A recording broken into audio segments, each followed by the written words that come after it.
de medicina e espiritualidade, mas também por sua presença fraterna, amiga, cuidadosa e gentil.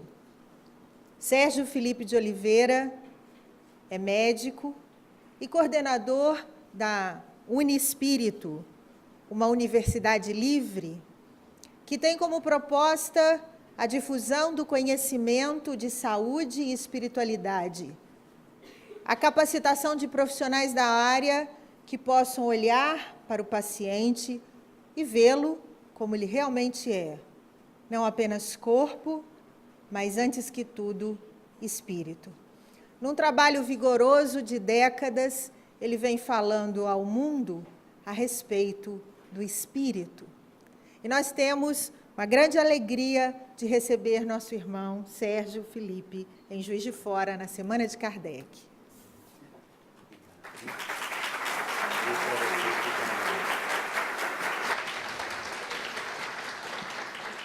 Boa noite a todos. Obrigado pela recepção carinhosa. Muita alegria também rever os colegas que há tantos anos não nos víamos. Podemos também eternizar nossa amizade aqui através desse momento tão gratificante. Eu tenho muita gratidão ao Centro Espírita, porque foi o Centro Espírita que me socorreu e socorreu minha família tantas vezes em momentos difíceis.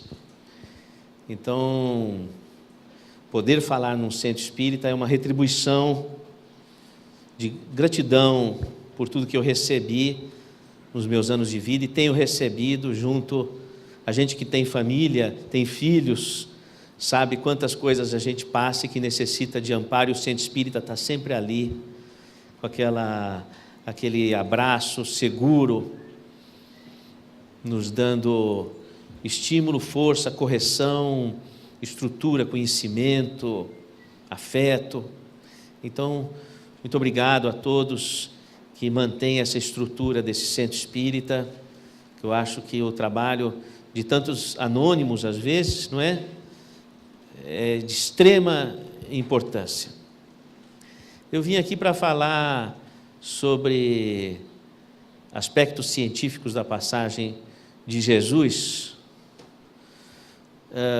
mas eu gostaria de esclarecer que eu me sinto um pouco envergonhado de falar de Jesus Cristo, pelo acanhamento da minha pessoa, no que diz respeito a tantos tropeços, tantas mazelas. Eu tenho um inimigo dentro de mim mesmo.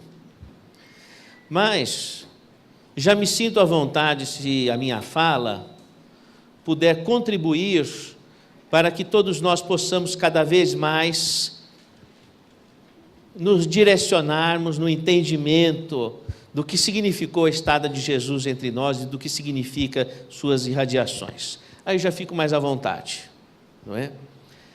Agora, sobre a ciência, eu também tenho pouca autoridade sobre o assunto. Eu sou um médico prático e tenho a ciência como hobby. Então, não é um território que eu conheça muito. Também a ciência está meio démodé. Nós estamos mais no século das artes. A música cala mais fundo do que um convencimento científico que é enfadonho. Mas eu ainda acho que a ciência tem valor quando ela serve à descoberta do espírito. Cientistas do amor, pesquisadores da paz. Aí faz sentido para mim. Então, eu gostaria de comentar primeiramente o seguinte: Jesus foi o primeiro homem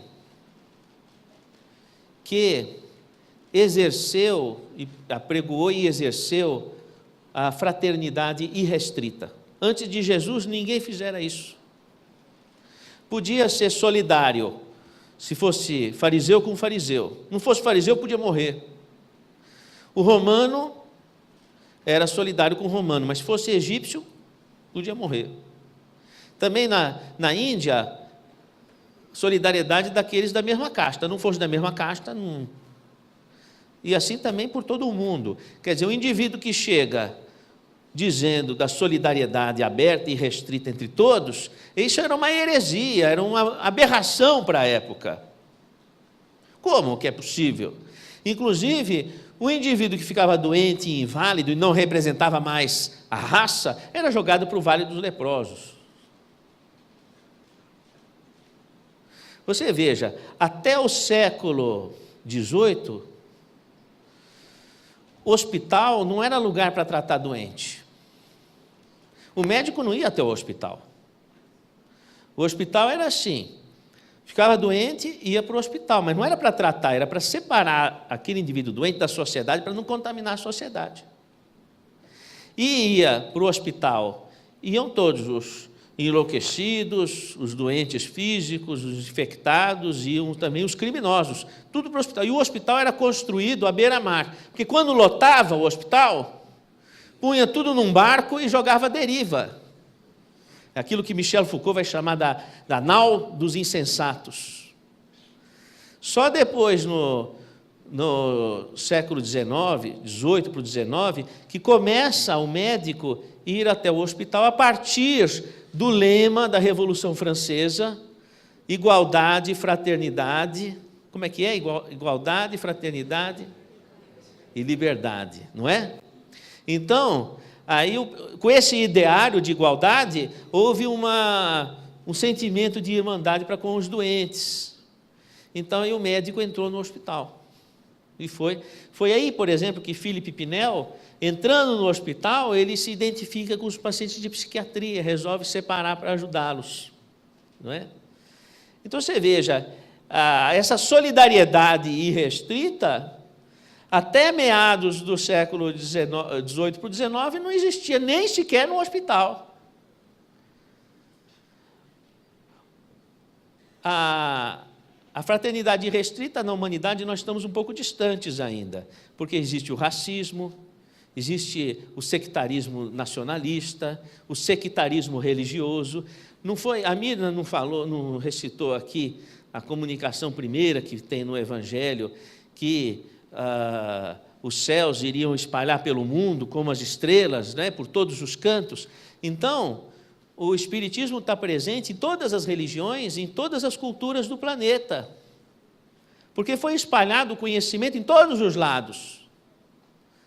Por isso que o espírita é importante conhecer as religiões e conhecer as culturas para encontrar nas religiões, nas culturas e nas diversas línguas, onde o Espírito da verdade colocou conhecimento. O espírita, ele tem que saber línguas. Não estou dizendo que você precisa agora começar a estudar o grego, não é? Mas assim, a sociedade, o movimento, estudar línguas, estudar culturas, estudar religiões e ir buscar, em todos esses segmentos, as manifestações do conhecimento do Espírito da verdade. Você quer ver uma coisa, por exemplo? Qual era o livro de cabeceira de Mahatma Gandhi? Sou todo ouvidos.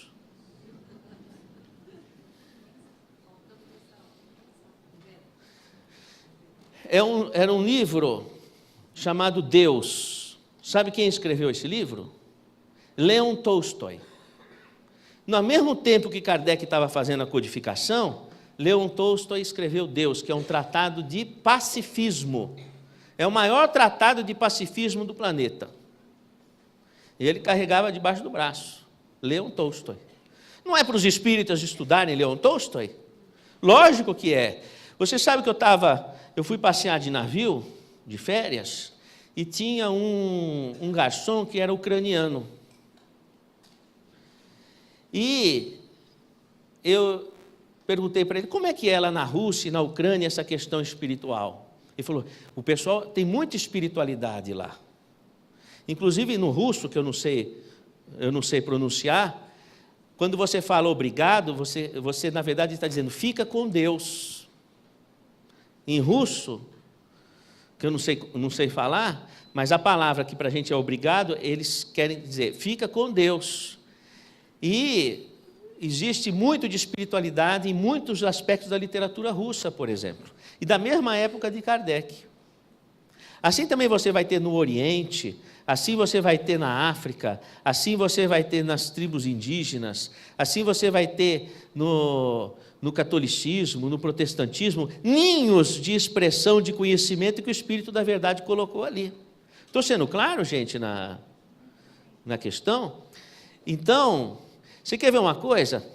Por que Charles Darwin veio aqui para a América do Sul estudar lagartos em Galápagos? Veio lá da Inglaterra, pegou um naviozinho porcaria e atravessou. Por que ele fez isso? Você faria isso? Atravessaria o Atlântico em 1800 em Hong Kong, num barquinho mais ou menos, para estudar lagarto? Fala a verdade. Não estou desmerecendo o lagarto, não é isso? O que acontece? A família do Darwin, o avô dele, etc., eles eram de uma religião parecida com os druidas, que conhecia igual o espiritismo. E o que acontece? Eles eram abolicionistas, contra a escravatura. Ferrenhos abolicionistas, contra a escravatura. E o avô do Darwin falou, você vai desenvolver um trabalho, e todo o empenho financeiro da família em cima disso, para estudar a evolução das espécies, para provar que branco e negro é a mesma raça. E ele provou, branco e negro é a mesma raça, para provar que não tinha sentido a escravidão e nem o racismo. Você aprendeu na escola que Charles Darwin teria esse propósito? Aprendeu? Não. Espírita precisa estudar. Você sabe que quando Charles Darwin defendeu a teoria evolutiva, quem defendeu junto com ele que ganhou o mesmo prêmio? O mesmo. Russell Wallace. O que Russell Wallace vai falar? Vai falar o seguinte, que o espírito evolui acompanhando a evolução das espécies. Ele fala da reencarnação. E ele vai falar para o Darwin, Darwin, você não vai falar para o mundo que você acredita nisso?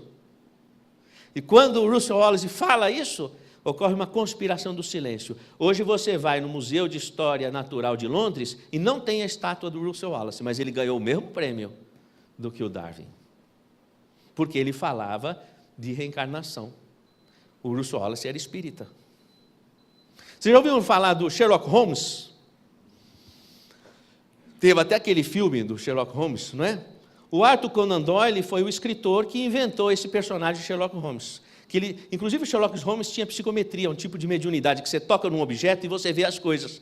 Assiste o filme de novo para você ver. E ele até fala dos chakras. Arthur Conan Doyle, qual foi o último livro do Arthur Conan Doyle? Qual foi? The History of Spiritism, a história do espiritismo. Foi o último livro. Olha, não é uma coisa bacana isso? Mas por que você não sabe disso? Você vai na Rua Baker, na Inglaterra, e não tem o livro, na casa do Doyle, não tem o livro History of Spiritism, porque é uma conspiração do silêncio. Quem é que deve levantar à tona isso? Os espíritas. Então, eu estou falando isso para ver como mesmo o Espírito da Verdade foi colocando o saber em todas as culturas.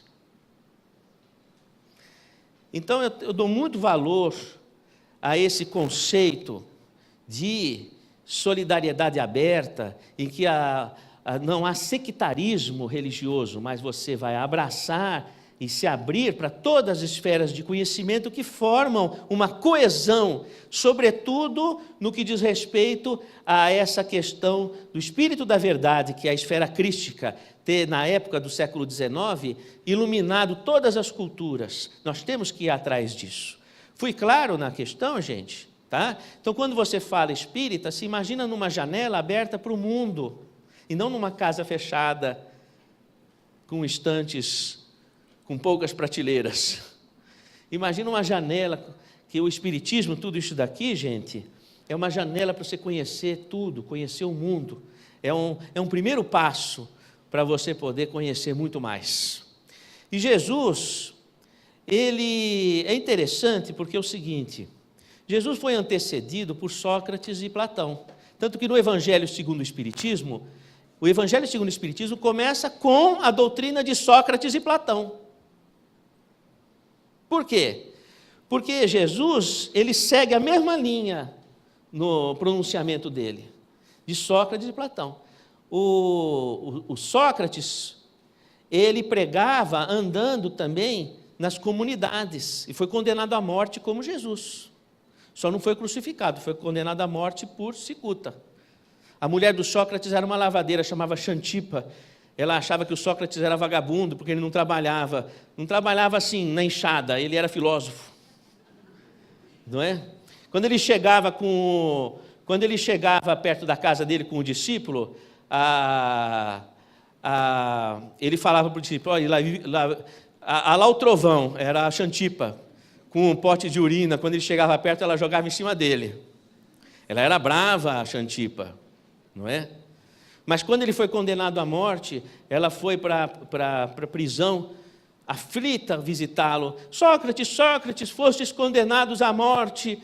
Sócrates, o que vai ser? Calma, Xantipa, dizia Sócrates. Não estão os juízes também condenados à morte pela natureza? Né? É sabedoria incrível. E o Platão era o discípulo de Sócrates, e ele vai escrever as coisas que Sócrates falava. E o Platão, no livro A República, o livro 10º, ele vai trazer argumentações curiosíssimas. Por exemplo, ele vai dizer o seguinte: a matéria, quando tem alguma coisa ruim, ela estraga. O ferrugem estraga. O cancro estraga. Mas o espírito não estraga com alguma coisa ruim. Você vê a mágoa e o ódio e etc., e a pessoa está lá firme. A pessoa é ruim, mas está firme. Ele observou também o seguinte, que a pessoa, por exemplo, ela está no leito de morte, toda doente, isso eu já vi acontecer muitas vezes. Uma vez aconteceu um caso semelhante ao que Platão descreve. O casal estava separado há 30 anos, numa relação de ódio, e ele estava na UTI, nas últimas, e os filhos fizeram de tudo para que a mãe fosse visitá-lo no momento derradeiro, e ela chega na UTI, e eles se entreolham, ela pega na mão dele, e ele diz para ela, me desculpa. E ela olha para ele, solta uma lágrima e ele vai. Quanto valeu esse segundo? Não é? Então, às vezes, o corpo está degenerando, mas a alma está se desenvolvendo. Por quê? Porque a alma, ela não degenera. Ela progride, apesar do corpo estar degenerando. Então, ele vai basear neste fato para explicar a eternidade, a manutenção. O espírito sobrevive à morte do corpo. Depois ele vai descrever um episódio chamado episódio de Er. É um soldado que entra em coma, fica um mês em coma, depois ele acorda. Só que ele lembra de tudo que ele viveu e ele conta como era o mundo espiritual. Vamos dizer assim, seria a introdução do livro Nosso Lar. O livro 10º da República de Platão é uma introdução do livro Nosso Lar, do Chico Xavier, que descreve o mundo do além. Então, veja, isso vem da cultura grega. E Jesus, ele também ensinava andando, como Sócrates e como Platão. Teve Aristóteles também. Interessante que Sócrates, ele falava do amor, do espírito, do bem. E o Aristóteles falava da natureza, da forma das folhas, da forma dos animais, daquilo que é sensorial. E Jesus uniu as duas coisas. Quando a mulher estava sangrando, útero sangrante, e ela toca as vestes de Jesus, Jesus sente que uma energia sai dele, e ela para de sangrar. E ela diz, Senhor, tu me curastes. Ela diz, não fui eu que te curou, foi a tua fé que te curou. Então, uma força do Espírito que curou objetivamente a matéria, parou de sangrar, foi observado. É Sócrates unindo com Aristóteles. Jesus faz a síntese da filosofia helênica, da filosofia grega. Então, é até interessante que na época havia uma gíria helênica. A helênica é a mistura da cultura romana com a cultura grega e a cultura hebraica. Então ele chama helênico, porque Roma invadiu a Grécia, invadiu o território de Israel, não é? E então misturou, houve uma mistura dessas culturas.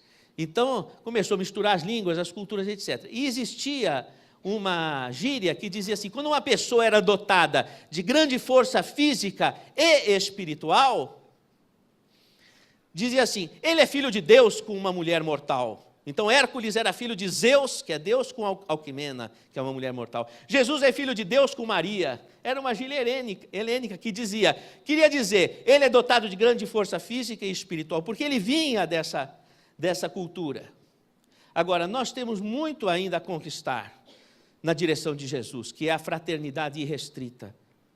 Sabe, a gente, eu não digo vocês que são pessoas iluminadas, mas a nossa cultura está impregnada de racismo, de preconceitos, está impregnada, isso daí, Jesus é união, é não racismo, não preconceito, não haver discriminação se é rico, se é pobre, qual nacionalidade que é, qual religião que é. Jesus é coração aberto, é a casa do caminho de Pedro, que abraçava a todos. Então, de toda a ciência que nós vamos estudar aqui, tudo isso só vale se nós pudermos parear com Jesus, traduzindo também os nossos sentimentos em sentimentos de fraternidade irrestrita. Fui claro, gente, na importância disso? Sabe, porque às vezes eu não gosto desse negócio de piada racista, sabe, a gente tem que tomar cuidado com o que fala. O mundo surgiu a partir do verbo divino, é a palavra, é a força do verbo. É as piadas racistas, é falar mal do outro. A língua, ela é uma tijolada. A gente tem que tomar cuidado com o que a gente fala, porque a gente pode machucar uma pessoa. Mesmo que a pessoa não esteja ouvindo, a gente precisa de tomar muito esse cuidado. Nós precisamos nos aprimorar nesse aspecto. A gente precisa levar para a nossa casa a força da espiritualidade a partir de nossas atitudes, do perdão, de suportar as convivências difíceis, de levar a oração para dentro de casa.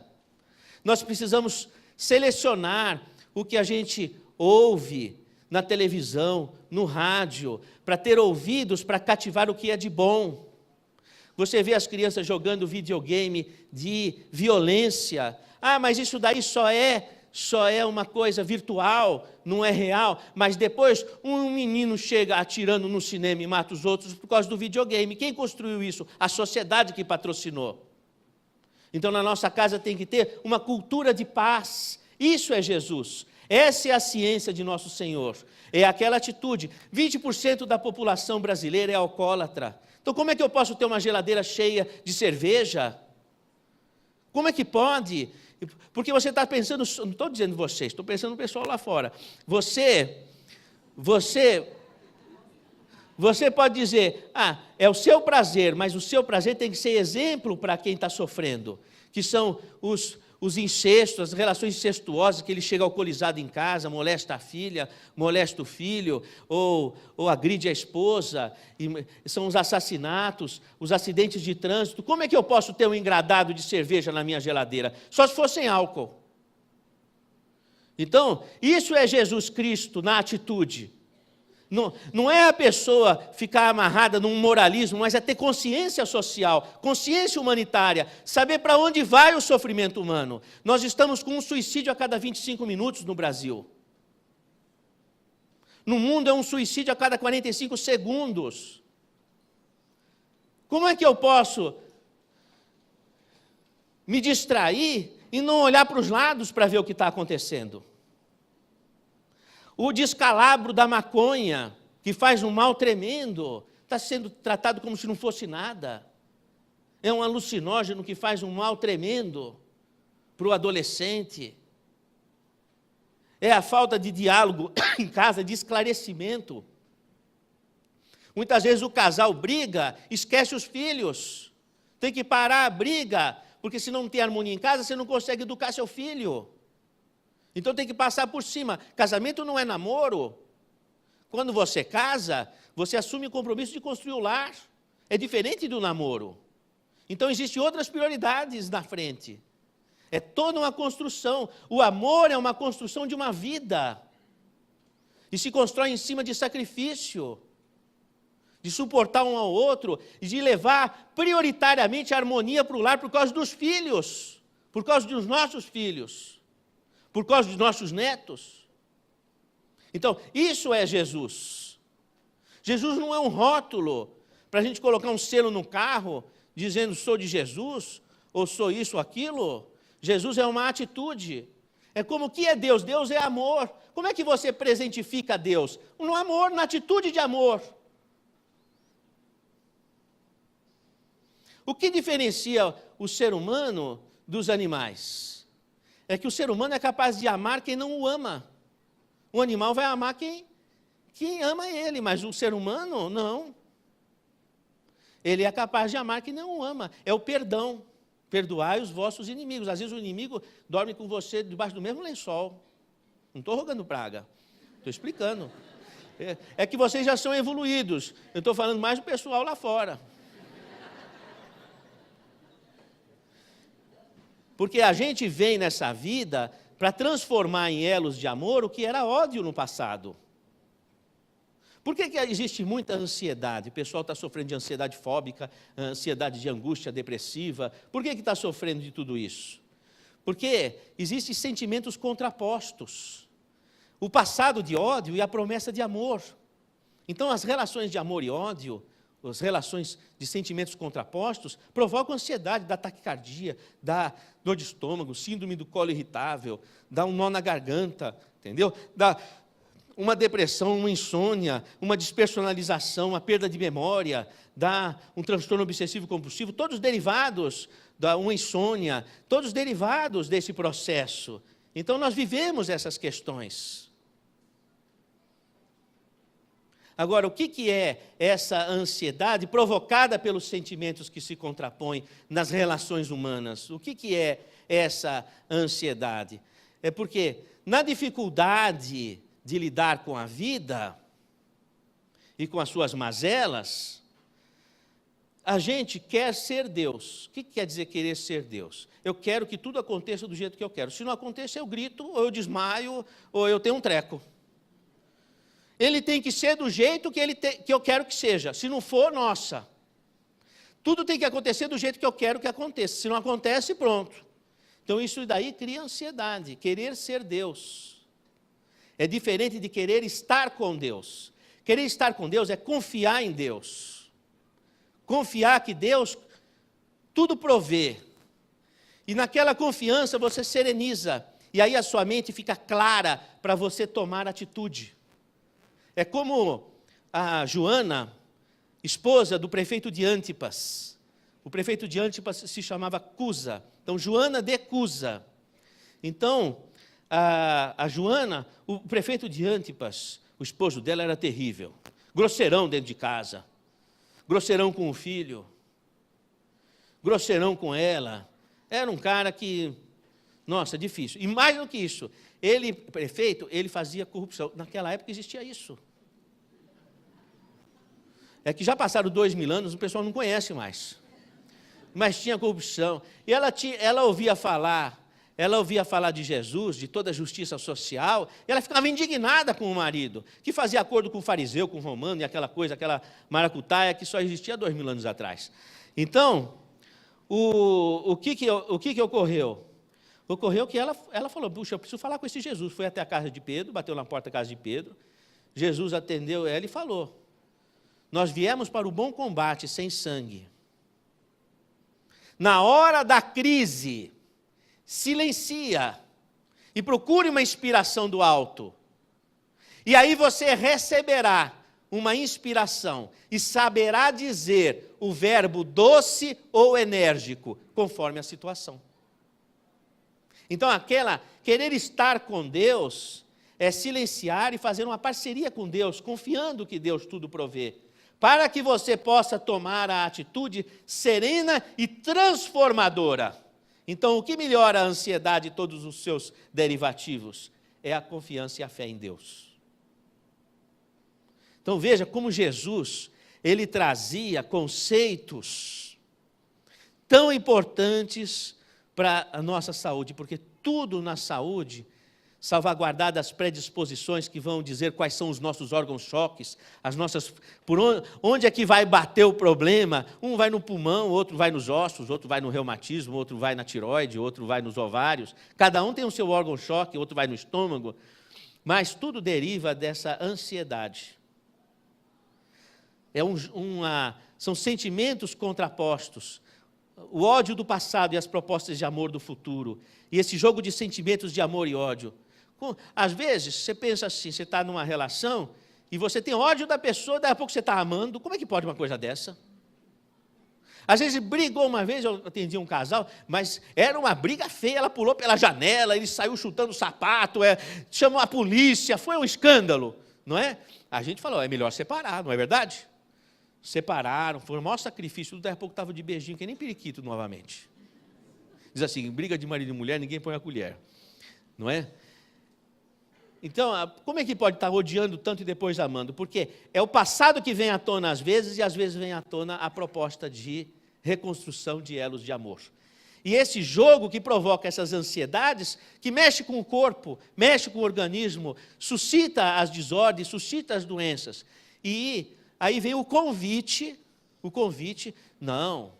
Apesar que Jesus disse, vós sois deuses, mas era uma figura de linguagem. Mas nós não somos Deus, nós devemos estar com Deus. E estando com Deus é confiança absoluta nele, e Ele sabe o que está fazendo.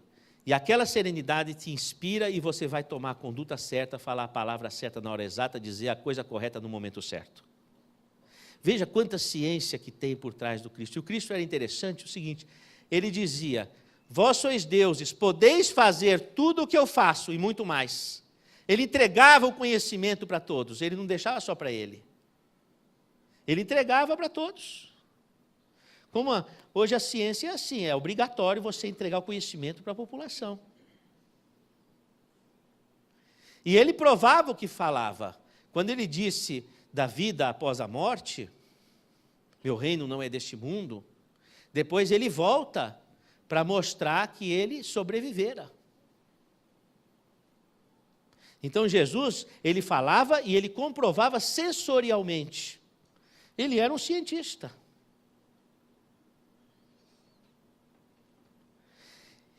Veja bem, gente, esses dois conceitos, vida após a morte e o amor, estão intrinsecamente ligados. Que sentido tem o sacrifício pelo amor, se você não acredita que a vida continua do outro lado? Que sentido que tem? Se você disser que tudo que determina é a genética, então, uma pessoa melhor, ela não tem méritos, ela é melhor porque ela é geneticamente melhor. Então, uma pessoa não tem mais méritos que um bom legume. Nasceu bom legume, é bom legume, nasceu mau legume, é mau legume. Que deu os méritos humanos? Então, é a consciência da vida após a morte que justifica o amor. Por isso que a ciência que investiga o além, ela é aliada do amor.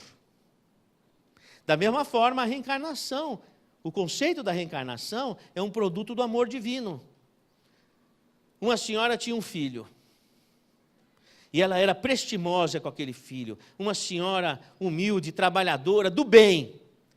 Um menino de adolescente começou a se envolver com as drogas, mas ele não era uma vítima das drogas, ele tinha um coração perverso, caiu no crime, cometeram homicídios, ele era cruel, ele foi preso, na prisão ele foi morto. Aí ele foi para o inferno. Passado muitos anos, a mãe sofrida com o que se passou com o filho, desencarnou depois de uma vida digna, ela foi para o céu. Chegando no céu, o Senhor disse, fostes boa e caridosa, estás no paraíso. E ela fala, Senhor, e meu filho, onde está? Seu filho está no inferno. Senhor, então eu vou para o inferno com meu filho. Não pode. A senhora foi boa, então a senhora tem que ficar no paraíso. Não, mas ficar no paraíso com meu filho no inferno é como se eu estivesse no inferno, eu prefiro ir para o inferno. E o Senhor diz, não poderás. Ficarás no paraíso e seu filho ficará no inferno. Isso é um Deus mau. Se Deus é bom, Ele vai dizer o quê? Vamos fazer o seguinte, do inferno Ele não tem como sair. Para o inferno a senhora não pode ir, mas Ele vai renascer. Mas Ele vai renascer com uma condição muito precária. Não vai ser possível durante a vida Ele sair do leito, para que Ele possa receber o teu amor e mudar o coração. Eu aceito, doutor. Então a senhora vai voltar e vai ser mãe dele novamente, numa nova encarnação, numa nova oportunidade. Não é bacana isso? O professor não dá uma nova oportunidade para o aluno, uma recuperação, uma reunião do conselho, não dá? E Deus não vai ter essa bondade? Então, tanto a noção de vida após a morte é uma figuração do amor, porque justifica o sacrifício pelo amor, quanto a reencarnação também, o conceito de reencarnação é um produto da bondade de Deus. Se Deus é amor, como está escrito na Bíblia, então as oportunidades elas precisam se repetir. Agora, por que eu não me lembro da outra vida? Porque se você vai renascer com uma pessoa que era teu inimigo, para construir um elo de amor, já começa encarando o inimigo assim de frente, é difícil. É melhor ver ele bem redondinho, um bebezinho rechuchudão, para você amar ele, e vem na forma de criança, que a criança assimila coisas novas e etc., para reconstruir a relação, começar de novo. Não é? Tudo isso daí é a ciência de nosso Senhor Jesus Cristo. Gente, é possível viver sem essa ciência? Não é possível viver sem essa ciência. O mundo não está vivendo pela falta desta ciência. Então, feita essa pequena introdução, eu posso começar minha aula. Então, eu vou pedir para projetar aqui. É que a aula é curta, eu tive que fazer um recheio. Sou eu que projeto? O amigo. Sim, está esperando. Ok, está tranquilo.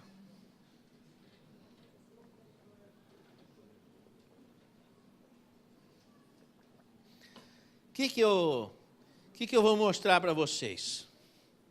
Eu vou mostrar um pouco das minhas pesquisas científicas, mas eu queria ter falado tudo o que eu falei para vocês entenderem que as minhas pesquisas só fazem sentido para glorificar a Jesus. Mas não é uma glorificar a Jesus como, vamos dizer assim, idolatria de uma imagem. Não, é a glorificação na atitude. Que tudo o que eu estou fazendo na área da ciência só se justifica por isso, senão para mim não tem sentido nenhum. Se for para que nós possamos nos entender, nos conhecermos melhor para podermos nos amar. Então vamos começar. Comece por esse daqui, ó, esse verdinho aqui, como é que faz? Esse. Comece por esse. Aí, ó. Código Internacional de Doenças. Olha que bacana. Organização Mundial de Saúde. Não é?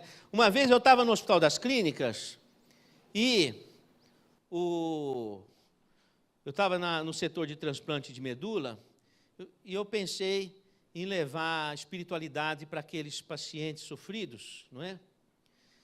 E aí eu precisei pedir licença para o diretor do Hospital das Clínicas, que era o professor Dalton Chamoni. E ele falou assim: Sérgio, eu deixo você fazer suas pesquisas de espiritual se você me mostrar um livro de medicina que tenha coisa do espiritual. Eu falei: professor, isso é muito fácil, o Código Internacional de Doenças. Aí ele pediu para a secretária dele trazer. Eu falei: abra no F44.3, faça isso. Vamos lá, pronto. Aí ele abriu, F44.3. Estados de transe e possessão. Ele ficou olhando 10 minutos. 10 minutos olhando é muito tempo. O diretor do Hospital das Clínicas tinha 50 anos de medicina. Ele nunca tinha visto isso. Estado de transe e de possessão. O estado de transe é o estado de desdobramento, saída fora do corpo. E possessão são as obsessões espirituais. E exclui esquizofrenia, exclui outras. Moral da história, o médico tem que saber fazer esse diagnóstico, não é? Como o seu médico, naturalmente, já deve ter pesquisado, olhado para você e dito: bom, vamos ver em que aspecto a desordem pela qual você passa contempla algo do diagnóstico estado de transe e possessão, ou seja, mediúnico. Ele deve ter conversado isso com você, ou não? Porque está no livro de medicina. Entendeu?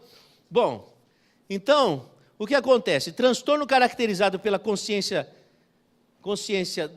pela perda transitória da consciência da identidade, o indivíduo muda o olhar, muda o jeito, não é? Associado a uma conservação perfeita da consciência do ambiente.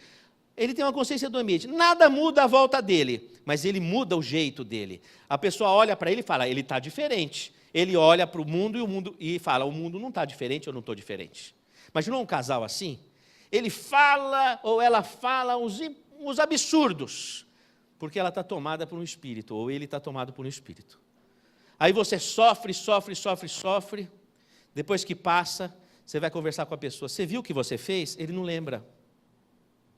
Ele não tem remorso, ele não lembra por quê? Porque ele foi tomado por uma entidade. Mudou o olhar, mudou o jeito, mas estava tão doce, como é que está tão agressivo agora? Aí o casal, nossa, fica em petição de miséria, ninguém se entende. Porque entrou o componente. Isso quando não deriva para uma epilepsia atípica, um transtorno bipolar atípico, algo parecido com a esquizofrenia, uma depressão intratável, uma desordem hormonal, imunológica, alguma coisa difícil do médico, porque entrou um outro componente que afetou o sistema. Vamos ao próximo, por gentileza.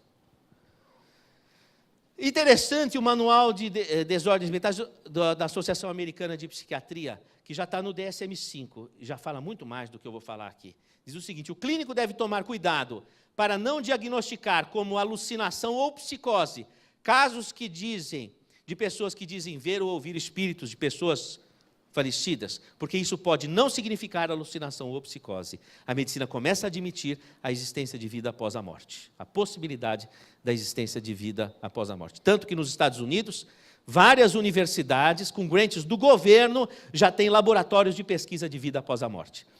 Sabe quem é o maior investidor em pesquisa de vida após a morte? É a empresa Xerox.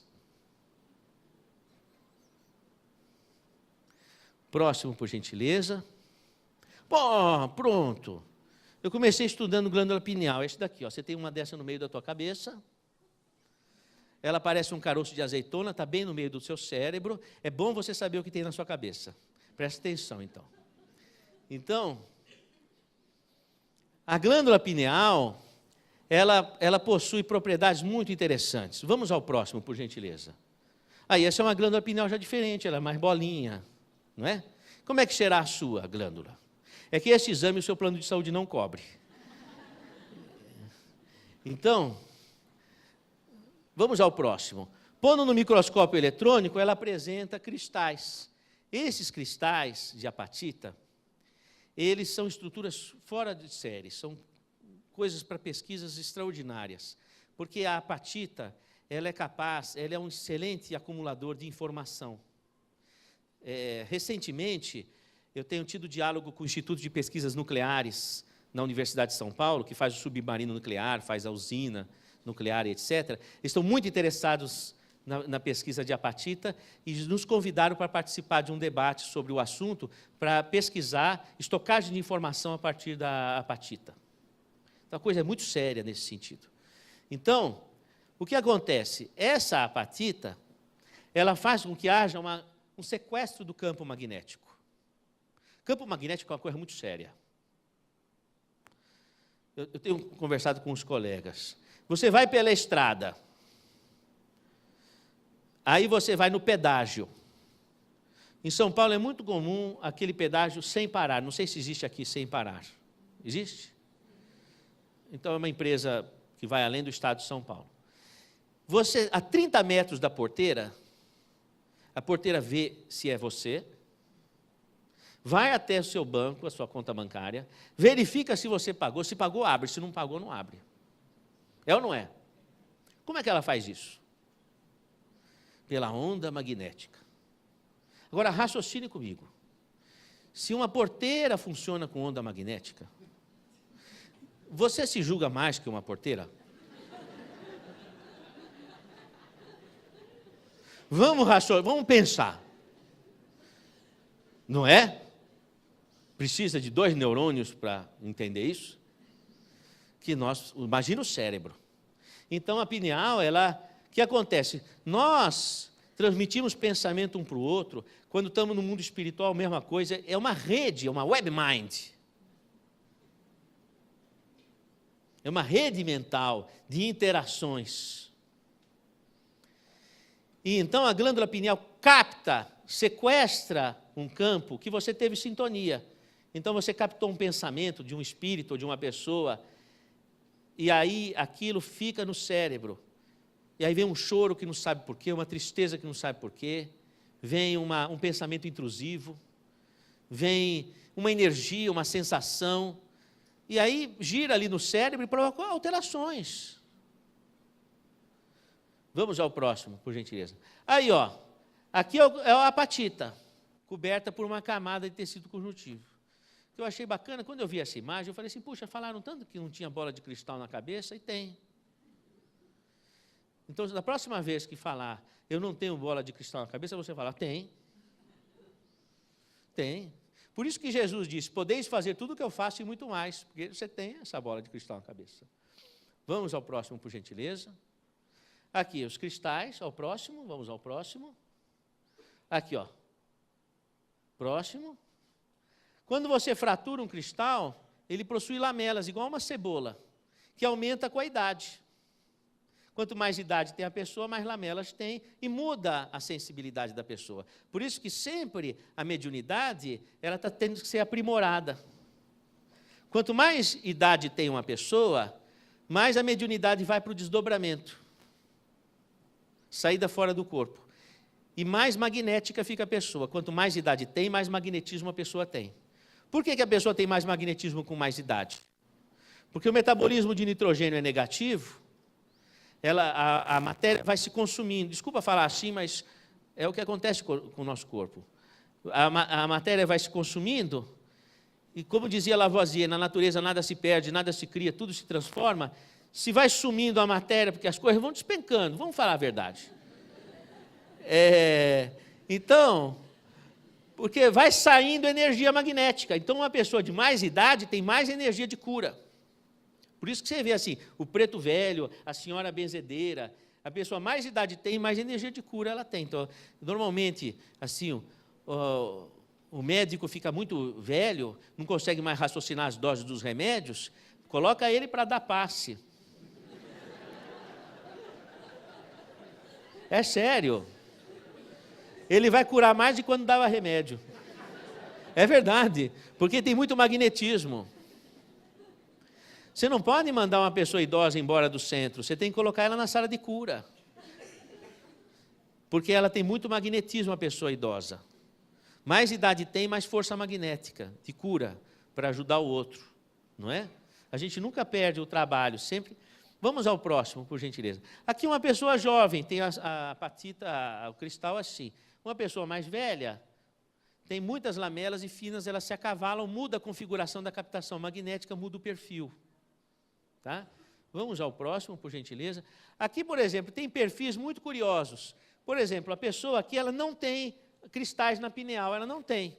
Então, essas pessoas que não aparece o cristal na tomografia, elas têm uma dominância do fenômeno de saída fora do corpo. Em vez de receber espírito, ela sai.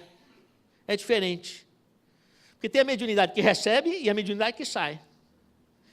E a pessoa que sai do corpo, quando ela sai do corpo, ela exala energia magnética, ectoplásmica. Então ela sente o que o outro sente, ela sente o ambiente, às vezes ela tem pânico, ela fica com dificuldade de concentração, porque ela capta muita coisa que ela não consegue entender o que está captando. Ela mistura o sentimento, porque ela sente o que o outro sente, ela não sabe o que é dela, o que é do outro. Cada hora muda o sentimento. Ela também se aprofunda muito dentro dos sentimentos próprios, fica muito autocrítica. Aí depois acaba a energia, ela tem um shutdown e entra numa depressão difícil. E é difícil tratar com remédio. Por exemplo, essa paciente, ela que escreveu com a grafia dela. Falou, doutor, é o seguinte, eu já tomei o fluoxetina, o Prozac, o Efex, o Rivotril, o Elbutrin, a Ritalina, o lítio, o Pondera, o Zoloft, o Pamelora, o Nafranil, o Cipramil, o Triptanol, o Ludiomil, o Cymbalta, o Lamictal, sugestão no final, eletrochoque. Porque eletrochoque, antigamente, na minha época, eu tinha um televisor Telefunken, quando fazia o vertical, a gente dava um soco, Não se sabe por quê, melhorava. Lembra disso? Então, o eletrochoque, ela falou assim, bom, se tem que fazer eletrochoque, eu acho que vou procurar o Dr. Sérgio Felipe. Que eu recebo o supra-sumo do bagaço da laranja. Então, aí, o que acontece? Veja bem, se ela tem desdobramento, ela exala energia magnética, quem está perto dela se sente bem, mas ela fica desgastada com as pessoas. E ela sente o que o outro sente, ela começa a ficar maluca. O que faz o organismo? O organismo começa a reter a energia, para proteger ela. Quando o organismo retém a energia, ela fica com uma energia de sobra. O organismo começa a usar aquela energia. O que vai acontecer? Por exemplo, ela vai engordar. Engordou 20 quilos. Ou ela vai formar estruturas, forma pedra, forma cisto. Ou ela vai sangrar, para eliminar ou para absorver e armazenar aquela energia em excesso. Então você vai ver aqui, por exemplo, ela tinha um problema de tireoide com cistos tiroidianos. O próximo, por gentileza. Ela tinha cistos em mamas. Próximo, por gentileza. Ela tinha cisto em ovário com sangramento. Então começa a formar estruturas. Então como é que você vai tratar um paciente que tem essa clínica? Ela precisa saber lidar com essa energia. Então ela recebeu um acolhimento primeiro, depois ela começou a aprender a doar essa energia. Aí ela aprendeu a controlar. Quando ela aprendeu a controlar e quando ela começou semanalmente a fazer uma doação do excesso, ela melhorou, conseguiu emagrecer, ela conseguiu diminuir essas formações ectópicas, esses cistos, essas coisas assim, e aí o remedinho, pouco remedinho, tirou ela da depressão. Acabou o assunto. Agora, não foi fácil do jeito que eu estou falando, foi tudo trabalhoso, porque você precisa convencer o paciente de que aquilo que eu estou falando é verdade. É difícil a pessoa acostumar com esse sistema, que ela precisa de abraçar a espiritualidade. Entendeu? Vamos ao próximo, por favor. Pode passar o próximo. Pode passar o próximo. Pulou um pouco, não sei o que aconteceu. Esse. Veja que interessante. Esse menino, de vez em quando, ele mudava o olhar, igual eu falei do estado de transe. O pai dele falava, doutor, parece outra pessoa. E ele sai batendo na porta, ele fica esquisito. Depois ele volta para o normal. O que acontece? Vamos fazer um exame? Uma tomografia funcional. Olha, essa região aqui está brilhante, é a região da pineal, que é a região talâmica, epitalâmica, não é? Vamos ver o laudo do exame. Estudo tomográfico por emissão de pósitron, não é? Aumento do metabolismo de glicose em tálamo, porque está funcionando a região talâmica, epitalâmica ali, que é a pineal. O que ele vai falar? Variação do normal não é uma doença, mas é uma coisa estranha que o médico, o radiologista, não está entendendo o que é. Então, quando eu estou falando desse negócio, eu não estou falando porque eu criei da minha cabeça. Eu vi acontecer nos pacientes, como dizia Gonçalves Dias, meninos, eu vi. Não é? Vamos ao próximo, por gentileza. Próximo. Aqui, por exemplo, você vê os cristais da pineal. Aqui, ó. Então, a pessoa tem uma mediunidade dominante de incorporação. O que acontece? Porque o cristal puxa. Então, a pessoa vai ter aumento de pressão arterial, aumento de fluxo sanguíneo da cabeça, ela vai ter consumo de glicose, ela vai ter uma série de fenômenos, taquicardia. Vamos ver? Faz um Doppler transcraniano. Aumento da velocidade de fluxo do sistema carotídeo. Circulação vertebrobasilar com elevação de velocidade. Eu vi isso acontecer, não inventei a história. O que acontece? Ela começa a ter dor de cabeça e não tem remédio que trate. E começa a aumentar a pressão arterial, ela toma o remédio, a pressão baixa demais. Se não toma, aumenta. E fica aquela confusão. Agora, começou ela, recebeu uma assistência espiritual. Depois, no caso aqui, a incorporação nós treinamos com a psicografia. Ela foi tendo domínio do fenômeno. Ela foi assumindo o domínio do fenômeno. Assumindo o domínio do fenômeno, porque se você não assume o que você tem que assumir, o alheio assume. O primeiro espírito que você precisa receber é você mesmo. É fazer o que você tem que fazer na tua vida. E aí, então, se você não assume o que você tem que fazer na tua missão, o alheio assume. Agora, se você assume o que você tem que fazer, você fica de corpo fechado. Você entra em zênite com Deus. Então, ela começou a assumir a tarefa espiritual dela. Então, ela começou a se centrar e o organismo começou a se equilibrar. A dor de cabeça começou a passar. Não foi simples, foi trabalhoso. Foi um jogo entre medicação e o desenvolvimento mediúnico. Desenvolver mediunidade não é criar faculdades paranormais. É você aprender a lidar com um fenômeno que está fora do seu controle e que está acontecendo. Vamos ao próximo, por gentileza. Aqui, presença dos cristais. Dominância do fenômeno de incorporação. Vamos ao próximo, por gentileza. O menino de 15 anos com convulsões. Convulsões. Essas convulsões e com dor de cabeça. Eletroencefalograma, foco sharp e lento. Não é bem epilepsia, mas fica esquisito isso. Esquisito. Mas ele tinha umas crises feias. Foi para o hospital. Foi para o hospital. Vamos ao próximo, por gentileza. Foi idantalizado, recebeu medicação. Uma carta do hospital ao chefe do serviço de neurologia. Paciente, quadro sugestivo de pré-síncope, fenômeno mioclônico a esclarecer, por favor, fazer o diagnóstico diferencial. Não estava sabendo o que estava acontecendo. Fenômenos mioclônicos, alteração eletroencefalográfica, alguma coisa parecida que era epilepsia, mas não era. O que é isso daí? Então, foi lá para o meu consultório, que é o suprassumo do bagaço da laranja, vai lá para o consultório, não é? Nós começamos a acompanhar esse caso, não é? Vamos ao próximo. Ah lá. Esse menino está em transe, recebendo um médico da espiritualidade. Eu converso com a entidade como eu converso com um professor de medicina. Hoje, ele é pai de filhos, tem uma empresa estruturada, família estruturada e trabalha anonimamente na mediunidade dele. Se não fosse a medicina unida com a espiritualidade, como é que estaria esse menino? Estaria entrevado entre os remédios e a cama, se não o hospital de psiquiatria. É ou não é? Quantos meninos desses existem, ou meninas? Quantos? Quantos estão internados nos hospitais de psiquiatria? Quantos desses que estão se suicidando, um a cada 25 minutos, têm também esse problema? Então, meus irmãos e minhas irmãs, eu não vim aqui para falar pouca coisa. Eu sou uma ambulância a 200 km por hora pedindo socorro. Essa questão da espiritualidade na medicina é urgente a convidar todos nós ao estudo e arregaçarmos mangas e nos unirmos, mormente numa instituição como essa, para dar assistência e para divulgar informação, porque a população está sofrendo com a medicina materialista, com os conceitos materialistas, que estão sendo inoperantes para atender o sofrimento humano.